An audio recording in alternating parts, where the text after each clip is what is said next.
আসসালামু আলাইকুম রহমতুল্লাহি ওবরাকাতুহ। আলহামদুলিল্লাহি ওয়াহদা ওয়াসসালাতু ওয়াসসালামু আলা মান লা নাবিয়্যা বা'দা ওয়া আলা আলিহি ওয়া সাহবিহি ওয়া মাওয়ালা। আজকে সূরা আল আনআমের ১৫৫ নম্বর আয়াতে কারিমা থেকে আমাদের তাফসীর হবে ইনশাআল্লাহ। বর্তমানে আমাদের ধারাবাহিক নদ্দা সরকার বাড়ি জামে মসজিদের তাফসীরে দ্বিতীয় দফার তাফসীর চলছে। আজকে আমাদের দ্বিতীয় দফার ধারাবাহিক তাফসীরে সূরা আল আনআমের ৮ম পর্বের তাফসীর হবে ইনশাআল্লাহ। সূরা আল আনআমের আমরা একেবারে শেষ পর্যায়ে চলে এসেছি। তো সূরা আল আনআমের মধ্যে আমরা দেখেছি যে আল্লাহ রাব্বুল আলামিন অনেকগুলো শিরকের বিষয় বর্ণনা দিয়েছেন। নূহ আলাইহিস সালাম থেকে শুরু করে মুহাম্মদুর রাসূলুল্লাহ সাল্লাল্লাহু আলাইহি ওয়াসাল্লাম পর্যন্ত যুগে যুগে মুশরিকদের মধ্যে যে শিরকগুলো বহুল প্রচলিত ছিল, যে শিরকগুলো মুশরিকেরা বেশি করত, ওই শিরকগুলোর বর্ণনা আল্লাহ পাক তুলে ধরেছেন এবং পাশাপাশি আমাদেরকে সতর্ক করেছেন যাতে আমরা এই শিরকগুলো থেকে সতর্ক থাকি, এই শিরকগুলোতে আমরা জড়িত না হই। তো সর্বশেষ আমরা গত তাফসীরে দেখেছি যে আল্লাহ রাব্বুল আলামিন মূসা আলাইহিস সালামকে একটি কিতাব দিয়েছিলেন। সেই কিতাবের কিছু বৈশিষ্ট্য আল্লাহ রাব্বুল আলামিন ১৫৪ নম্বর আয়াতে কারিমায় বর্ণনা করেছেন। এরপরেই আল্লাহ রাব্বুল আলামিন কোরআনে কারিমের কিছু ফজিলত, কোরআনে কারিম কেন নাজিল করেছেন, এই বিষয়ে আল্লাহ রাব্বুল আলামিন কিছু বর্ণনা তুলে ধরেছেন। এরপরে নবী সাল্লাল্লাহু আলাইহি ওয়াসাল্লামের ব্যাপারে মুশরিকদের যে আপত্তিগুলো ছিল, এই ধরনের একটি গুরুত্বপূর্ণ আপত্তি আল্লাহ পাক তুলে ধরে তার জবাব দিয়েছেন। সর্বশেষ ঈমানদারদেরকে এবং পৃথিবীর সকল মানুষকে তাওহীদের দিকে আহ্বান করে আল্লাহ সুবহানাহু ওয়া তাআলা সূরা আল আনআমের আলোচনা সমাপ্ত করেছেন। আল্লাহ রাব্বুল আলামিন ১৫৫ নম্বর আয়াতে কারিমায় বলেন, ওয়াহাদা কিতাবুন আনজালনাহু মুবারাকুম ফাত্তাবিউহু ওয়াত্তাকু লাআল্লাকুম তুরহামুন। ওয়াহাদা কিতাবুন, আর এই একটি কিতাব, ওয়াহাজা কিতাব, হাজা মানে ইহা, কাছে বোঝানোর জন্য হাজা, দূরে বোঝানোর জন্য যে জালিকা। তো হাজা আল্লাহ পাক বলতেছেন ওয়াহাজা কিতাব, এইটাও একটি কিতাব। আনসালনাহু, এটি আমি কি করেছি? অবতীর্ণ করেছি, নুজুল করেছি। আনজালনাহু, কিতাবটি আমি অবতীর্ণ করেছি, অর্থাৎ এই কিতাবটা অবতীর্ণকারী একমাত্র আমি। আল্লাহ রাব্বুল আলামিন কোরআনে কারিমের ব্যাপারে মুশরিকদের অনেক আপত্তি ছিল। কেউ বলছে জিনেরা তৈরি করে দে, কেউ বলছে বিভিন্ন কবি সাহিত্যিকেরা তৈরি করে দে। তা আল্লাহ পাকের জন্য কোরআনে কারিমে এই কথাটা বারবার বলছেন, আনসালনাহু, এটি আমি অবতরণ করি। আর এই আনসালনাহুর মধ্যে আরেকটি গুরুত্বপূর্ণ দলিল আছে।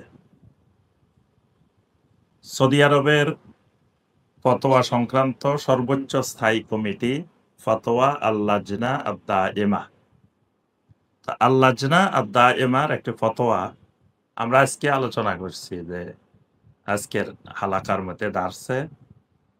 তো সেখানে লাজনা দাইমার কাছে জানতে চাওয়া হয়েছে, কেউ যদি বলে যে আল্লাহ সর্বত্র বিরাজমান, তাহলে ওই ব্যক্তির হুকুম কি হবে এবং এই ব্যক্তিরকে বোঝানোর জন্য আমরা কিভাবে তার সামনে দলিল প্রমাণ তুলে ধরব। তো লাজনা আর দায়মা ওখানে অনেকগুলো দলিল প্রমাণ তুলে ধরেছেন যে আল্লাহ সর্বত্র বিরাজমান। এটি হুলুলিয়াদের অন্তর্ভুক্ত। যে ব্যক্তি এটা বিশ্বাস করবে, তো তারা ফতোয়ার মধ্যে বলছেন যে সে হুলুলিয়াদের অন্তর্ভুক্ত হয়ে যাবে। আর হুলুলিয়াদের অন্তর্ভুক্ত কেউ যদি জেনে শুনে হয়, তা ফাহুয়া কাফেরুন মুরতাদ্দুন আনিল ইসলাম। এইভাবে ফতোয়া লেখা আছে, ফতোয়া লাজনা দায়বার মধ্যে। তো এখানে আমরা ওই ফতোয়ার দিকে যাচ্ছি না। এই ফতোয়া দিলে বাংলাদেশে কম্বলের যদি আপনি লোম বাছেন, আর কম্বলে খুঁজে পাওয়া যাবে না। তো আমরা বলতে চাচ্ছি ওখানে ওই ফতোয়া লাজনা দায়মা দলিল পেশ করছেন যে আল্লাহ যে আকাশে, আল্লাহ যে উর্দে, এটার অনেকগুলো দলিল। প্রথমে ওনারা অনেকগুলো কোরআনের আয়াত দিচ্ছেন, হাদিস দিচ্ছেন, অনেকগুলো দিয়ে দলিল পেশ করছেন। তো তন্মধ্যে এটা একটা দলিল দিছেন যে কোরআনে বারবার কোরআনের ব্যাপারে আল্লাহ বলছেন আনজালনা, নাজ্জালনা, তানজিল। মানে এটাকে আল্লাহ পাক নুজুল করছেন, অবতীর্ণ করছেন। তো অবতীর্ণ মানে কি? অবতীর্ণ মানে মিনাল আলা ইলাল আসফাল, উপর থেকে নিচে। যে অবতরণ মানে উপরের থেকে নিচে। তো কোরআন অবতীর্ণ করেছেন, এটাই দলিল প্রমাণ বহন করে যে আল্লাহ রাব্বুল আলামিন উপরে। এটা উপরের থেকে নাজিল হয়েছে। এবং নিচে হলো মাখলুক। মাখলুক আর খালেক একসাথে থাকে না। মাখলুক আর খালেক একসাথে থাকে না। মালিক আর গোলাম, এটা আল্লাহ সম্পূর্ণরূপে মাখলুকাতের সাথে থাকা থেকে মুক্ত। মাখলুকের সাথে আল্লাহ থাকেন না। তো যদি আল্লাহ জমিনে থাকে তাহলে তো মাখলুকের সাথে মিশে যায়। এই জন্য সত্তাগতভাবে আল্লাহ জমিনে থাকেন না, কিন্তু আল্লাহর এলেম, আল্লাহ সুবহানাহু ওয়া তাআলার ইত্তালা, আল্লাহ সুবহানাহু ওয়া তাআলার কুদরত, আল্লাহ সুবহানাহু ওয়া তাআলার এলেম, এইগুলো সর্বত্র বিরাজমান। তো এই আনজালনাহু বারবার আল্লাহ পাক কোরআনে কারিমে বলছেন আনজালনাহু, কোরআনকে আল্লাহ অবতীর্ণ করছেন। এর অর্থ হলো যে আল্লাহ সুবহানাহু ওয়া তাআলা ইস্তাওয়া আলাল আরশ, আল্লাহু ফিস সামা, এটার দলিল বহন করে। তা আল্লাহ পাক বলেন এই কিতাবটি আমি অবতীর্ণ করেছি।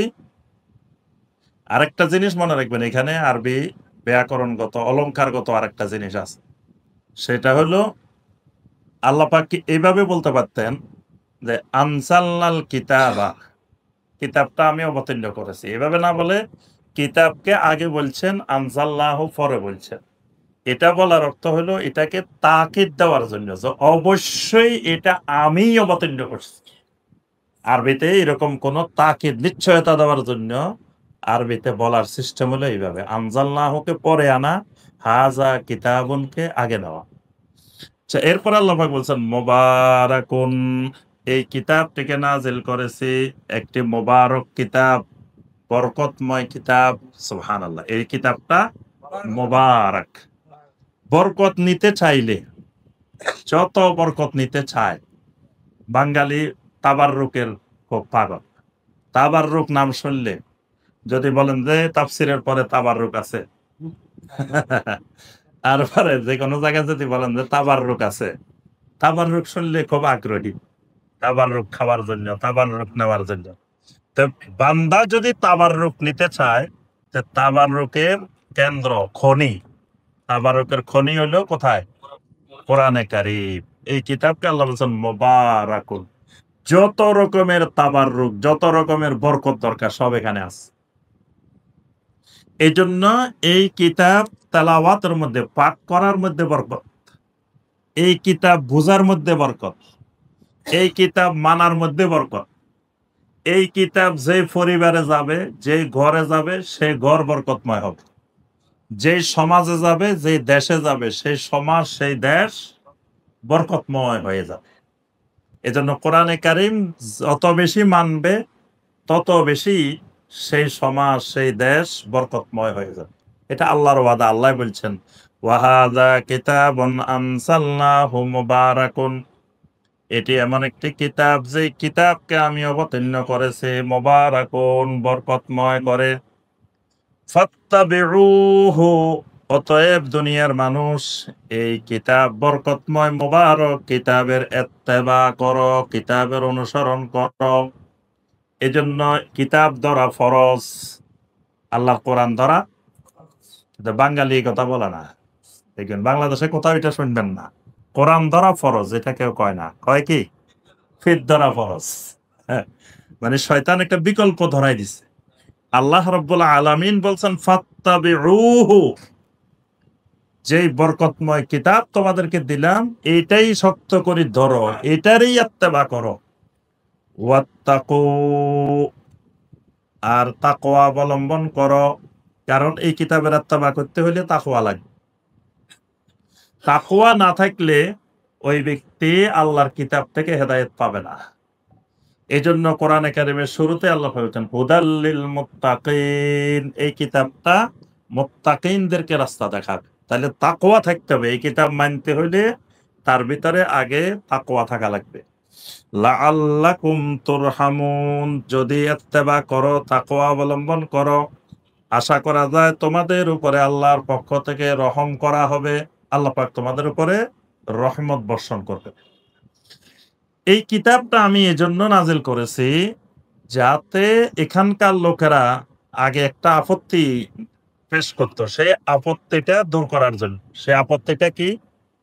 আন তাকুলু ইন্নামা উনসিলাল কিতাবু আলা তাইফাতাইনি মিন ক্বাবলিনা। তারা সবসময় বলে বেড়াইতো যে এমন একটি কিতাব আল্লাহ পাক অবতীর্ণ করেছেন আলা তাইফাতাইনি মিন ক্বাবলিনা, আমাদের পূর্বের দুইটি সম্প্রদায়ের উপরে আল্লাহ কিতাব নাজিল করেছেন। আল্লাহ তো কিতাব দিছেন খালি দুইটি দলকে, তাইফাতাইনি মানে ইহুদি এবং খ্রিস্টান, তাদেরকে তো আল্লাহ কিতাব দিছেন, আমাদেরকে তো আল্লাহ কোনো কিতাব দেন নাই। ওয়া ইন কুন্না আন দিরাসাতিহিম লাগাফিলিন, ওই দুই জাতি ওই কিতাবের কি পড়তো কি পড়াইতো, দারাসাত কি দার্স দিত, কি পড়তো কি পড়াইতো, এটা সম্পর্কে আমরা তো পুরাপুরি গাফেল ছিলাম, আমরা কিছুই জানতাম না। তা আমাদেরকে একটা কিতাব দিলে তাহলে আমরা এটা পড়তাম, পড়াইতাম, মানতাম, আমাদের সমাজটা বরকতময় হয়ে যেত। তা আল্লাহ তো আমাদেরকে কোনো কিতাবেই দেয় না। এটা কারা বলতো? মক্কা মুকাররমার মুশরিকেরা বলতো। তো কিতাব তো দিছে আল্লাহ ইহুদিদেরকে, খ্রিস্টানদেরকে, আমাদেরকে তো কোনো কিতাব দেন নাই।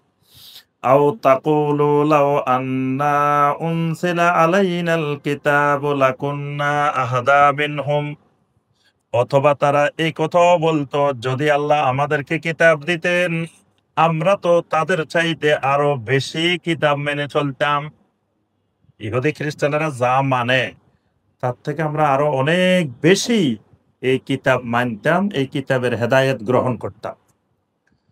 ফাকাদ জাআকুম বায়্যিনাতুম মির রাব্বিকুম ওয়া হুদাও ওয়া রাহমা, আল্লাহ রাব্বুল আলামিন তাদের এই সকল দাবির প্রেক্ষিতে আল্লাহ পাক বলেন তোমাদের কাছে তোমাদের রবের পক্ষ থেকে একটি বাইয়িনা এসে গেছে, এমন একটি কিতাব আসছে যেটি বাইয়িনা, যেটি সুস্পষ্ট দলিল, যার ভিতরে সুস্পষ্ট রূপে সবকিছুর বর্ণনা আছে। ওয়া হুদান, সব ধরনের হেদায়েতও আছে। ওয়া রাহমা, এবং এই কিতাবটি আল্লাহর রহমতে ভরপুর। আল্লাহর পক্ষ থেকে হেদায়েত স্বরূপ, রহমত স্বরূপ তোমাদেরকে একটি বাইয়িনা আল্লাহ পাক নাজিল করেছেন। ফামান আযলামু মিম্মান কাযযাবা বিআয়াতিল্লাহি ওয়া সাদাফা আনহা, ওই ব্যক্তির চাইতে বড় জালেম আর কে হইতে পারে যে ব্যক্তি আল্লাহর আয়াতগুলোকে মিথ্যা প্রতিপন্ন করে, ওয়া সাদাফা আনহা, এবং আল্লাহর আয়াত থেকে সম্পূর্ণরূপে বিমুখ হয়ে যায়। আল্লাহর আয়াত থেকে বিমুখ হয়, আল্লাহর আয়াতকে মিথ্যা প্রতিপন্ন করে, এই ব্যক্তির চেয়ে বড় জালেম আর কে হইতে পারে? অর্থাৎ ওই জাতির কাছে যখন আল্লাহর কিতাব আসলো, এবার আল্লাহর কিতাবকে, আল্লাহর আয়াতকে তারা মিথ্যা প্রতিপন্ন করা শুরু করে দিল। সানাজজিল্লাযীনা ইয়াসদিফুনা আন আয়াতিনা সুআল আযাবি বিমা কানু ইয়াসদিফুন। আল্লাহ রাব্বুল আলামিন বলেন অতি শীঘ্রই আমি ওই মানুষগুলোকে যা দিব, প্রতিদান দিব, যে মানুষগুলো আমার আয়াত থেকে সম্পূর্ণরূপে বিমুখ হয়েছে। কি দিব? আল আযাব, কঠিন এক শাস্তি, মন্দ এক আযাব। বিমা কানু ইয়াজদিফুন, আমার আয়াত থেকে গাফেল হওয়ার কারণে, সরে যাওয়ার কারণে, আমার আয়াত থেকে বিমুখ হওয়ার কারণে কঠিন এক আযাব, কঠিন এক শাস্তি তাদেরকে আমি অতি শীঘ্রই দিব। হাল ইয়ানজুরুনা ইল্লা আন তা'তিয়াহুমুল মালাইকা, তারা কি অপেক্ষা করে যে তাদের কাছে আল্লাহর ফেরেশতা এসে যাবে?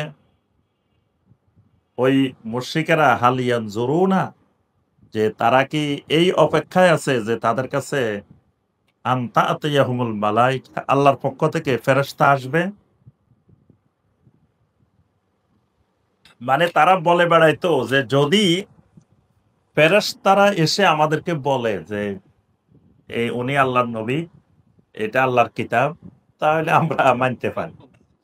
তা আল্লাহ পাক এজন্য বলছেন তারা কি অপেক্ষা করতেছে যে তাদের কাছে ফেরেশতারা আসবে? আও ইয়াতিয়া রব্বুকা, অথবা ফেরেশতারা না, একেবারে সরাসরি আপনার রব চলে আসবেন। আল্লাহ সরাসরি আসি বলবেন, এই উনি আমার রাসূল, এটা আমার কিতাব। আও ইয়াতিয়া বা'দু আয়াতি রাব্বিক, অথবা আপনার রবের কিছু আয়াত, কিছু নিদর্শন তাদের কাছে আসবে। ইয়াউমা ইয়াতি বা'দু আয়াতি রাব্বিকা লা ইয়ানফা'ু নাফসান ঈমানুহা, তবে একদিন আপনার রবের কিছু নিদর্শন এসে যাবে। এমন একদিন আসবে, ইয়াতি বা'দু আয়াতি রাব্বিক, আপনার রবের কিছু নিদর্শন, কিছু আয়াত বাস্তবেই এসে যাবে। কিন্তু আসলে কি হবে? লা ইয়ানফা'ু নাফসান ঈমানুহা, সেদিন কোন ব্যক্তির নতুন করে ঈমান কোন উপকার দিবে না। নতুন করে যদি ঈমান আনে তো ওই ঈমান কোন কাজে আসবে না। মানে আয়াত দেখার পরে যদি ঈমান আনে, লাম তাকুন আমানাত মিন ক্বাবলু, আগের থেকে সেই ঈমান আনে নাই। আগের থেকে ঈমান আনে নাই, যখন আল্লাহর আয়াত দেখছে, নিদর্শন দেখছে, তখন এবার যদি ঈমান আনে, আল্লাহ পাক বলেন লা ইয়ানফা'ু নাফসা, এই ঈমান ওই ব্যক্তিকে কোনো উপকার দিবে না। আও কাসাবাত ফি ঈমানিহা খায়রা, অথবা এই ঈমানে তাকে কোনো কল্যাণও দিবে না। কোনো কল্যাণ সে উপার্জন করতেও এই ঈমান দিয়ে পারবে না। কুল ইনতাজিরু ইন্না মুনতাজিরুন, রাসূল আপনি বলুন ইনতাজিরু, তোমরা অপেক্ষা করতে থাকো। অপেক্ষা করো, ফেরেশতা আসার অপেক্ষা করো, রব আসার অপেক্ষা করো, তারপরে আল্লাহর আয়াত আসার অপেক্ষা করতে থাকো। ইন্না মুনতাজিরুন, আমিও তোমাদের সাথে অপেক্ষায় আছি। তোমরা অপেক্ষায় থাকো, আমিও অপেক্ষায় আছি। ইন্নাল্লাযীনা ফাররাকু দীনাহুম ওয়া কানু শিয়া'আন লাস্তা মিনহুম ফি শাই। ইন্নাল্লাযীনা ফাররাকু দীনাহুম, যারা তাদের দ্বীনকে খণ্ড-বিখণ্ড করে, যারা দ্বীনকে টুকরা-টুকরা করে, তাফরীক করে, দ্বীনের মধ্যে বিভক্তি ঘটায়। বিভক্তি ঘটিয়ে ওয়া কানু শিয়া'আন, এরপরে শিয়ায় রূপান্তর হয়। শিয়া মানে উপদল, ক্ষুদ্র ক্ষুদ্র উপদল, শিয়া। এই শিয়ারা, শিয়া শব্দটা কোরআন থেকে নিছে। কোরআনে কারিমে অনেক জায়গায় আল্লাহ পাক এই শিয়া শব্দটি ব্যবহার করছেন। ওয়া ইন্না মিন শিয়াতিহি লা ইব্রাহিম, আল্লাহ পাক বলছেন নূহ এর শিয়া হইল ইব্রাহিম। মানে নূহ আলাইহিস সালামের পুরাপুরি অনুসরণকারী ইব্রাহিম আলাইহিস সালাম। শিয়ারা পরিচয় দেয়, তারা হলো শিয়াতো আলী রাদিয়াল্লাহু তাআলা, মানে তারা আলী রাদিয়াল্লাহু তাআলা আনহুকে পরিপূর্ণ অনুসরণকারী। এই কারণে তারা তাদের নাম রেখেছে শিয়া। এজন্য আমাদের সালাফে সালেহিনেরা শিয়াদেরকে শিয়া বলতেন না, কি বলতেন? রাফেজি। শিয়াদেরকে শিয়া বললে শিয়ারা খুশি, ওরা খুশি হয় যখন আপনি বলবেন যে এরা শিয়া, এটাতে তারা আনন্দিত হয়। কারণ এটা কোরআনের শব্দ এবং তারা নিজেদেরকেও এটা পরিচয় দিতে স্বাচ্ছন্দ্য বোধ করে যে তারা শিয়া। এই জন্য সালাফেরা তাদেরকে শিয়া বলতেন না, বলতেন কি রাফেজি। রাফেজি মানে কি? রাফেজি মানে প্রত্যাখ্যানকারী। রাফেজি মানে প্রত্যাখ্যানকারী। আসলে তারা সাহাবাই কেরামকে প্রত্যাখ্যানকারী। তারা আলী রাদিয়াল্লাহু তাআলা আনহুকেও প্রত্যাখ্যানকারী। আলী রাদিয়াল্লাহু তাআলা আনহুর নাম দিয়ে তারা নিজেরা শরীয়ত তৈরি করে। এটা আলী রাদিয়াল্লাহু তাআলা আনহু এই শরীয়তের অনুসারী, তাদেরকে এটা শিক্ষা দেন নাই। তা আল্লাহ পাক বলেন, যারা দিনকে টুকরা টুকরা করে, খণ্ড বিখণ্ড করে এবং নিজেরা দলে উপদলে বিভক্ত হয়, লাস্তা মিনহুম ফি শাই, আপনি তাদের মধ্য থেকে কিছুই নন। মানে আপনি তাদের নবী না। সোজা কথা, আপনি তাদের নবী না। কারণ আপনি নবী এসেছেন দ্বীনের সমস্ত অনুসারীদেরকে একত্রিত করার জন্য, খণ্ড বিখণ্ড জাতিকে তাওহীদের ভিত্তিতে ঐক্য করার জন্য। এখন যদি কেউ এই তাওহীদের জাতিকে বিভক্তি সৃষ্টি করে, তা আপনি নবী তাদের কিছুই নন। ইন্নামা আমরুহুম ইলাল্লাহ, তাদের বিষয়ে আল্লাহ রাব্বুল আলামিনের হাতেই সবকিছু ন্যস্ত থাকবে। সুম্মা ইউনাব্বিউহুম বিমা কানু ইয়াফআলুন, এরপরে তারা যা কিছু করে এটাই তাদেরকে সংবাদ দেওয়া হবে। মানে আল্লাহর কাছে যাওয়ার পরে আল্লাহ তাদেরকে জানিয়ে দিবেন তারা যা কিছু দুনিয়াতে করেছিল। মান জাআ বিল হাসানাতি ফালাহু আশরু আমসালিহা, উম্মতে মুহাম্মাদী সাল্লাল্লাহু আলাইহি সাল্লামের জন্য আল্লাহ পাক বিশেষ পুরস্কার ঘোষণা দিলেন। মান জাআ বিল হাসানাতে, কোন ব্যক্তি যদি একটি হাসানা কাজ করে, একটি ভালো কাজ করে, একটি কল্যাণকর কাজ করে, একটি সওয়াবের কাজ করে, ফালাহু আশরু আমসালিহা, তার জন্য 10 গুণ আল্লাহ রাব্বুল আলামিন প্রতিদান দিবেন। সুবহানাল্লাহ। এই জাতিকে, এই উম্মতকে আল্লাহ পাক যে কোনো আমল করলে, যে কোনো কাজ করলেই গণনা শুরু হবে 10 থেকে। 10 এর নিচে কোনো সওয়াবে নাই। গণনা শুরু হবে 10 থেকে, 10 এর উপর। এটা এই জাতির জন্য, এই উম্মতের জন্য শুধু আল্লাহর পক্ষ থেকে বিশেষ নেয়ামত। ওয়ামান জাআ বিস-সাইয়্যিআতি ফালা ইউজজা ইল্লা মিছলাহা, এখন সওয়াবের কাজ যদি 10 গুণ হয়, তো গুনাহও তো 10 গুণ হওয়ার কথা। একটা গুনাহ করলে 10 থেকে শুরু হওয়ার কথা। কিন্তু আল্লাহ পাক বলেন না। ওয়ামান জাআ বিস-সাইয়্যিআতি, যদি কেউ কোন একটি গুনাহের কাজ করে, খারাপ কাজ করে, ফালা ইউজজা ইল্লা মিছলাহা, তাহলে শুধুমাত্র ওই সমপরিমাণ শাস্তি তাকে দেওয়া হবে। সমপরিমাণ যাজা, মানে একটা গুনাহ করছে, একটাই হয়েছে, 10টা হয়নি। কিন্তু সওয়াবের কাজ, ভালো কাজ একটা করছে, 10টা হয়েছে।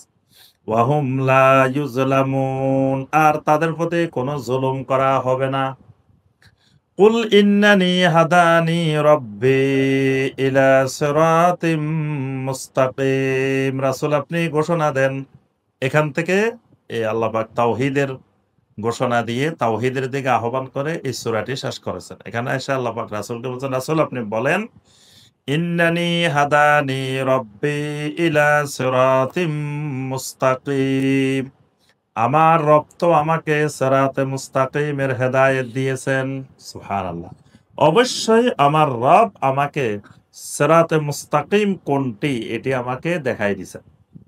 অর্থাৎ আমি যে রাস্তার উপরে আছি এটাই কিয়ামত পর্যন্ত সিরাতে মুস্তাকিম।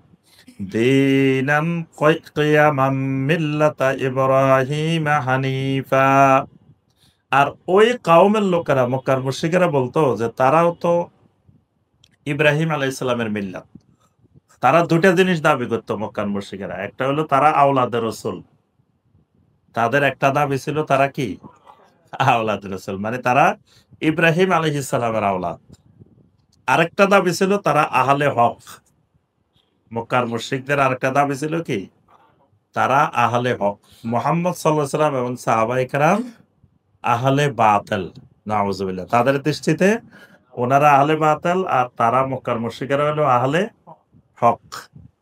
তো আল্লাহ পাক বলেন দীনান কিয়ামান মিল্লাতা ইব্রাহিম হানিফা, আমি এই সিরাতে মুস্তাকিমের ভিত্তিতে যেই দ্বীনের উপরে আছি, যেই দ্বীন নিয়ে এসেছি, যেই দ্বীনের দিকে তোমাদেরকে আমি দাওয়াত দিচ্ছি, এটি কিয়ামাম মিল্লাতা ইব্রাহিম, এটা হলো মিল্লাতে ইব্রাহিমের উপরেই প্রতিষ্ঠিত। মিল্লাতে ইব্রাহিমের উপরে কায়েম হওয়া, দণ্ডায়মান হওয়া, মানে এটাই মিল্লাতে ইব্রাহিম হানিফা। আর আমি একনিষ্ঠভাবে সেই দ্বীনেরই অনুসারী, আমি পুরাপুরি শতভাগ ওই মিল্লাতে ইব্রাহিমের উপরে প্রতিষ্ঠিত দ্বীনেরই অনুসারী। ওয়ামা কানা মিনাল মুশরিকিন, তোমরা ইব্রাহিমের মিল্লাতের নাম দাও, ইব্রাহিম তো মুশরিক ছিলেন না। দেখবেন আজকের কবর পূজারীরা দোহাই দিয়ে শাহজালাল রহমতুল্লাহ আলাইহি, কিন্তু শাহজালাল রহমতুল্লাহ আলাইহি কখনো কবর পূজারী ছিলেন না। শাহজালাল রহমতুল্লাহ আলাইহি তাওহীদ প্রতিষ্ঠা করার জন্য এই অঞ্চলে আসছে, শিরিক দূর করার জন্য আসছে, কিন্তু তাকে কেন্দ্র করে তারা শিরিক করে। আবার আব্দুল কাদের জিলানী রহমতুল্লাহ আলাইহির দোহাই দিয়ে তারা কথায় কথায় গাউসুল আজম আব্দুল কাদের জিলানী, কবর পূজারীদের বড় দলিল আব্দুল কাদের জিলানী। অথচ আব্দুল কাদের জিলানী রাহমাহুল্লাহ তিনি ছিলেন পরিপূর্ণ একজন আহলুত তাওহীদ, বিশুদ্ধ আকীদার, সহিহ আকীদার অনুসারী একজন জগৎ বিখ্যাত আলেম, কিন্তু তার নাম তারা ব্যবহার করে। তারপরে দেখবেন কবর পূজারী, মাজার পূজারীরা ইমাম আবু হানিফা রহমতুল্লাহ আলাইহির নাম ব্যবহার করে। অথচ ইমাম আবু হানিফা রহমতুল্লাহ আলাইহি কি কবর পূজারী, মাজার পূজারী ছিলেন না। এইভাবে ওই মক্কার মুশরিকেরাও কথায় কথা খালি তারা ইব্রাহিম আলাইহিস সালামকে ব্যবহার করতো, বলতো আমরা মিল্লাতে ইব্রাহিম, আমরা মিল্লাতে ইব্রাহিম। তো এজন্য আল্লাহ পাক বলছে রাসূল আপনি ঘোষণা দেন ওয়ামা কানা মিনাল মুশরিকিন, তোমরা যদি মিল্লাতে ইব্রাহিমের অনুসারী হও, তো ইব্রাহিম তো মুশরিক ছিল না, তোমরা মুশরিক কেন? কুল ইন্না সলাতি ওয়া নুসুকি ওয়া মাহইয়ায়া ওয়া মামাতি লিল্লাহি রাব্বিল আলামিন লা শারীকা লাহু ওয়া বিযালিকা উমিরতু ওয়া আনা আউয়ালুল মুসলিমিন। এটা হলো তাওহীদুল ইবাদাহ, তাওহীদুল উলুহিয়াতের দলিল। অর্থাৎ একজন মুমিনের যত রকমের ইবাদত আছে, সমস্ত ইবাদত হবে কার জন্য? একমাত্র আল্লাহ রাব্বুল আলামিনের জন্য। এটার নাম তাওহীদুল ইবাদাহ, তাওহীদুল উলুহিয়া। রাসূল আপনি ঘোষণা দেন ইন্না সলাতি, অবশ্যই আমার সলাত, সলাত মানে আমার যত রকমের শারীরিক ইবাদত আছে, মানে শারীরিক ইবাদতের মধ্যে এক নম্বর হলো সলাত। এজন্য আল্লাহ পাক সব ইবাদতের কথা বলেন নাই, একটা বলছেন সলাতি, সলাতে মানে শারীরিক ইবাদত। আরেকটা বলছেন ওয়া নুসুকি, আমার নুসুকি ইবাদত, আমার জবাই, কোরবানি। নুসুকি ইবাদত বলতে শুধু কোরবানি না, নুসুকি ইবাদত হলো, নুসুক মানে ব্যয় করা, খরচ করা। তো যত রকমের আর্থিক ইবাদত আছে, আল্লাহর জন্য যত অর্থ ব্যয় করা হবে সব নুসুকি ইবাদত। আল্লাহর জন্য যত সময় ব্যয় করা হবে সব নুসুকি ইবাদত। এখন যেমন আপনারা তাফসিরে বসে আছেন, এই যে তাফসির শোনার জন্য সময়টা ব্যয় করছেন, এটা ইবাদত হচ্ছে না? এটা কোন ইবাদত? এটার নাম নুসুকি ইবাদত। এভাবে আল্লাহর দ্বীনের জন্য যত সময় ব্যয় করা হবে এগুলা সব নুসুকি ইবাদত। তো দুই ইবাদতকে বলে আল্লাহ পাক বুঝাইছে সমস্ত ইবাদত। কুল ইন্না সলাতি ওয়া নুসুকি, আমার সালাত, আমার কোরবানি, ওয়া মাহইয়ায়া ওয়া মামাতি, আমার জীবন, আমার মরণ, দুইটাই লিল্লাহি রাব্বিল আলামিন, আমি বেঁচে থাকলেও আল্লাহর জন্য বেঁচে থাকবো, মারা গেলেও আল্লাহর জন্য মারা। এই সব কিছু হবে লিল্লাহি রাব্বিল আলামিন, আল্লাহ রাব্বুল আলামিনের জন্য। লা শারীকা লাহু, যে আল্লাহ রাব্বুল আলামিনের কোনো শরীক নাই। তাহলে আল্লাহর যদি কোনো শরিক না থাকে, তাহলে আমার ইবাদতেও কেউ শরিক হইতে পারবে না।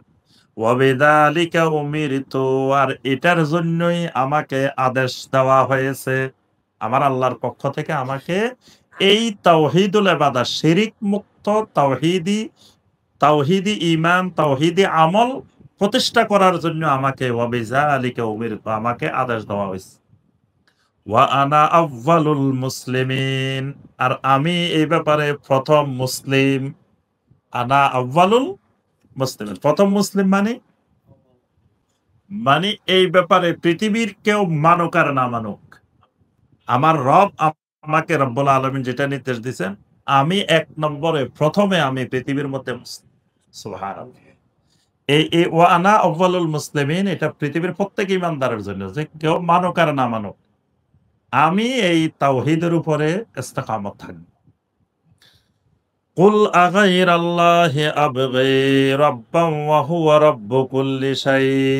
রাসূল আপনি বলেন, আগাইরাল্লাহি আবগি রাব্বান, কেমন করে হইতে পারে আমি আল্লাহকে বাদ দিয়ে এমন কোন রব অনুসন্ধান করব, এটা কেমন করে হইতে পারে? ওয়া হুয়া রাব্বু কুল্লি শাই, অথচ আমার আল্লাহ তো হলো প্রত্যেকটি জিনিসের একমাত্র রব। ওয়ালা তাকসিবু কুল্লু নাফসিন ইল্লা আলাইহা, আমার রব ছাড়া, আমার রবের সহযোগিতা ছাড়া কোন নফস কিছুই উপার্জন করতে পারে না। আমার রব যদি সহযোগিতা না করেন, তাহলে কোন ব্যক্তি কোনো কিছু উপার্জন করতে পারে।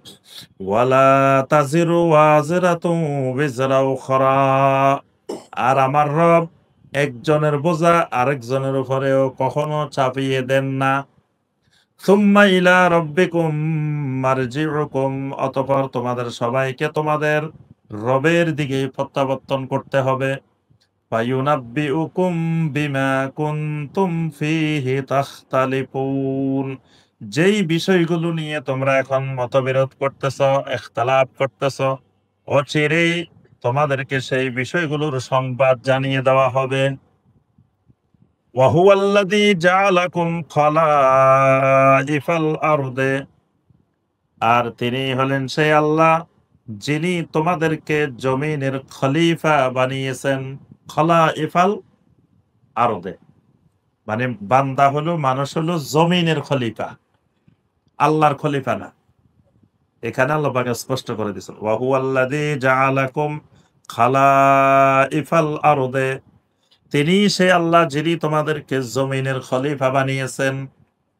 মানুষ হলো জমিনের খলিফা। জমিনের খলিফা মানে, জমিনের খলিফা বলতে খলিফা কাকে বলে? জি, খলিফা কাকে বলে? খলিফা প্রতিনিধি। প্রতিনিধিটা কি? মানে কারো অনুপস্থিতিতে যিনি দায়িত্ব পালন করেন তাকে বলা হয় খলিফা। তো এই পৃথিবীর মধ্যে পৃথিবীর প্রতিনিধিত্ব করত জিন। পৃথিবীর প্রতিনিধিত্ব করত কারা? জিন। জিনেরা ছিল খালাইফুল আরদ। আল্লাহ পাক সেখান থেকে তাদের প্রতিনিধিত্ব বাদ দিয়ে এই জমিনের খলিফা বানায় দিয়েছেন কাদেরকে? আমাদেরকে। আচ্ছা, আপনার জিনদের খেলাফত শেষ। যেদিন আদম আলাইহিস সালামকে আল্লাহ বানাইছেন, তার আগেই জিনদের খেলাফত শেষ। তো এরপরে আল্লাহ পাক খেলাফত দিয়েছেন কাকে? আদম আলাইহিস সালামকে, মানে মানুষকে আল্লাহ জমিনের খেলাফত দিয়েছেন। তা আদম আলাইহিস সালাম এখনো পৃথিবীতে আসেন নাই। আদম আলাইহিস সালামকে আল্লাহ পাক বানায় কোথায় দিছেন? জান্নাতে দিছেন। তা তিনি তো জান্নাত। তো যখন আল্লাহ পাক সাজদা করতে আদেশ করছিলেন ফেরেশতাদেরকে, মালায়েকদের, তখন আদম আলাইহিস সালাম কোথায়? জান্নাতের ভিতরে না জান্নাতের বাইরে? জি, এখানে অনেকগুলো মতামত আছে যে জান্নাতের ভিতরেও হইতে পারে, জান্নাতের বাইরেও হইতে পারে। এখানে বিষয়টা এজন্য বলতেছি যে, মানে জিনের খেলাফত আল্লাহ পাক নিয়ে বান্দাকে দিছেন, মানুষকে দিছেন। তো ওখানে আল্লাহ পাক সেজদা করতে আদেশ করছিলেন কাদেরকে? ফেরেশতাদেরকে। জিনদেরকে আল্লাহ বলেন নাই যে আদমকে সেজদা করো, এটা জিন বলেন নাই। বলছেন কি? ওয়াইদ কুলনা লিল মালাইকাতি ইসজুদু লি আদম, মালাইকাদেরকে বলছেন সেজদা করো। তো তাহলে ইবলিস সে কি মালাইকা না জিন? জিন। তো সে তো এই আদেশের আওতায় পড়ে না। তাহলে সে সেজদা না করলে তো অসুবিধা হওয়ার কথা না। কিন্তু সে সেজদা না করে কেন? সে কাফের হয়ে গেল। না, মালাইকাতের অন্তর্ভুক্ত ছিল না। আল্লাহ পাক কোরআনে স্পষ্ট করে বলছেন যে কানা মিনাল জিন, যে ইবলিস জিনের অন্তর্ভুক্ত ছিল। তো জিনকে তো আল্লাহ বলেন না, বলছেন কাকে? মালাইকাকে। হ্যাঁ, এখানে বুঝতে হবে মানে ওই যে আমাদের এখন এক সরকার পালাইছে, পরবর্তীতে নির্বাচনের পর আরেক সরকার আসবো, মাঝখানে একটা সরকার আছে না, অন্তর্বর্তীকালীন সরকার। হ্যাঁ, তো এই যে খেলাফত স্থানান্তর হইতেছে, জিনের খেলাফত স্থানান্তর হইতেছে মানুষের কাছে। তো মাঝখানে স্থানান্তরের কাজটা করতেছে কারা? ফেরেশতারা, মালাইকারা। তো মালাইকাদেরকে নির্দেশ দেওয়া মানে তখন খলিফা মালাইকারা। তো মালাইকাদেরকে নির্দেশ দেওয়া মানে যত জিন আছে তারাও এর আওতাভুক্ত হয়ে গেছে। এজন্য কোরআনে যত জায়গায় ইয়া আইয়ুহাল ইনসান বলে আল্লাহ কোন নির্দেশ দিবেন, জিনেরা এর আওতাভুক্ত। এই হুকুম জিনের উপরও প্রযোজ্য হবে। আল্লাহ পাক বলে দিতে হবে না যে ইয়া মাশারাল জিন্নি ওয়াল ইনস। প্রত্যেক হুকুম আল্লাহ কিন্তু এইভাবে বলেন নাই। খালি বলছেন ইনসান, ইয়া আইয়ুহান নাস, ইয়া আইয়ুহাল্লাযীনা আমানু। তাহলে মানুষের জন্য যত হুকুম হবে জিনের জন্য অটোমেটিক সেটা প্রযোজ্য হবে। কেন? মানুষ হলো জমিনের খলিফা। সুতরাং জমিনে আরো যারা থাকবে তারাও এটার আওতাভুক্ত হয়ে যাবে। তো ওই সময় ফেরেশতাদেরকে আল্লাহ কোন নির্দেশ দেওয়া মানে কোন হুকুম নির্দেশ দেওয়া মানে ওই হুকুমের আওতায়, আল্লাহর বিধানের আওতায় জিনেরও। এজন্য জিনেরা বাকিরা সবাই সাজদা করে ফেলছে, বাকিরা আল্লাহর আনুগত্য করছে, কিন্তু এ করেন, এ ওই আদেশের বাহিরে ছিল। তো বর্তমানে জমিনের খলিফা কারা? মানুষ, ইনসান। জিনেরা জমিনের খলিফা না, একসময় তারা জমিনের খলিফা ছিল। আর আল্লাহ আবার আমাদের খলিফা। আল্লাহ কার খলিফা? আমাদের খলিফা। মানে আমরা যখন অবর্তমান থাকি তখন আমরা খেলাফতের দায়িত্ব আল্লাহকে দিয়ে যাই। এই জন্য সফরে বের হওয়ার দোয়া আছে না, দোয়া ও সফর কে কে পারেন দেখি? হাত তোলেন তো। দোয়া ও সফর, সফরের দোয়া কে কে পারেন? কে একজনও পারেন না?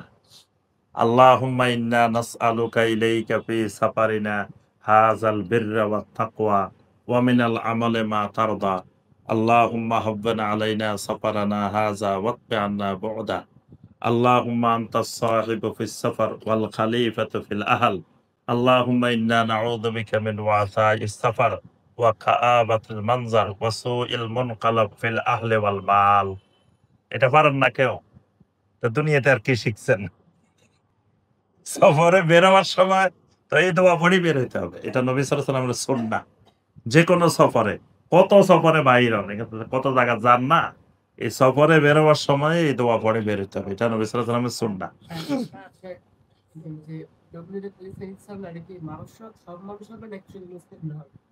সব মানুষই জমিনের খলিফা। মুসলিম অমুসলিম নির্বিশেষে সবাই খলিফা।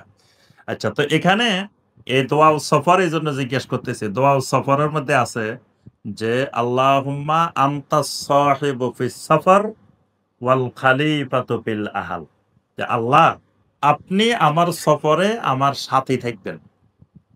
মানে আমার সাথে থাকবেন সফরে। আমি যেখানে যাব, আনতাস সাহিবু ফিস সাফার ওয়াল খলিফাতু ফিল আহল।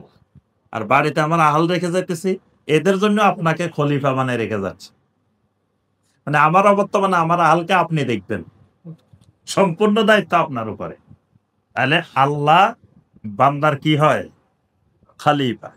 এজন্য আবু বকর রাদিয়াল্লাহু তাআলা আনহু যখন খলিফা হয়, নবী সাল্লাল্লাহু আলাইহি সাল্লামের পরে যখন খলিফাতুল মুসলিমিন হইলেন, খেলাফতে বসলেন, তো একজন আসি বলতেছে, ইয়া খলিফাতাল্লাহ আবু বকর সিদ্দিক, হে আল্লাহর খলিফা আবু বকর সিদ্দিক।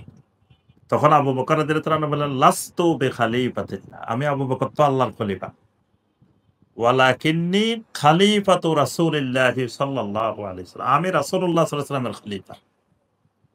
তো এজন্য আবু বকরকে আপনি যখন সালাম দিবেন, আবু বকর রাদিয়াল্লাহু তাআলার কবরের সামনে যায় যখন সালাম দিবেন, তখন বলবেন আসসালামু আলাইকা ইয়া আবা বকর খালিফাতু রাসূলিল্লাহি সাল্লাল্লাহু আলাইহি ওয়াসাল্লাম, যে হে আবু বকর, আল্লাহ রাসূল সাল্লাল্লাহু আলাইহি ওয়াসাল্লামের খলিফা, আপনার উপরে সালাম বর্ষিত হোক। তো আল্লাহ পাক এখানে বলছেন ওয়া হুয়াল্লাযী জাআলাকুম খালাইফাল আরদে, তিনি সেই আল্লাহ যিনি তোমাদেরকে জমিনের খলিফা বানিয়েছেন। ওয়া রাফা'a বা'দাকুম ফাওকা বা'দিন দারাজাত, আর তোমাদের কাউকে একজনকে আরেকজনের উপরে মর্যাদা সমুন্নত করেছেন, বৃদ্ধি করেছেন। সবাইকে একই সমপর্যায়ের, একই মর্যাদা সম্পন্ন আল্লাহ পৃথিবীতে বানান নাই। কেন বানান নাই? কেন একজনকে আরেকজনের উপরে আল্লাহ পাক মর্যাদা সমুন্নত করেছেন? লিয়াবলুয়াকুম ফীমা আতাকুম, তোমাদেরকে আল্লাহ পাক যা কিছু দিয়েছেন এই ব্যাপারে তোমাদেরকে আল্লাহ সুবহানাহু ওয়া তাআলা পরীক্ষা করবেন। তোমাদেরকে আল্লাহ রাব্বুল আলামিন পরীক্ষা করবেন। এই পরীক্ষা করার জন্য তোমাদেরকে মর্যাদা সমান করেন নাই। কারো উপরে কারো মর্যাদা সমুন্নত করেছেন। ইন্না রাব্বাকা সারিউল ইকাব, অবশ্যই আপনার রব অত্যন্ত দ্রুত শাস্তি প্রদানকারী। শাস্তি দিলে একেবারে দ্রুত দিতে পারেন। হিসাব নিলে দ্রুত, সারিউল হিসাব। ওয়া ইন্নাহু লাগাফুরুর রাহিম, অবশ্যই আপনার রব গাফুরুর রাহিম, মহা ক্ষমাশীল, মহা রহমশীল। এর মাধ্যমে আল্লাহ রাব্বুল আলামিন সূরা আল আনআম শেষ করেছেন।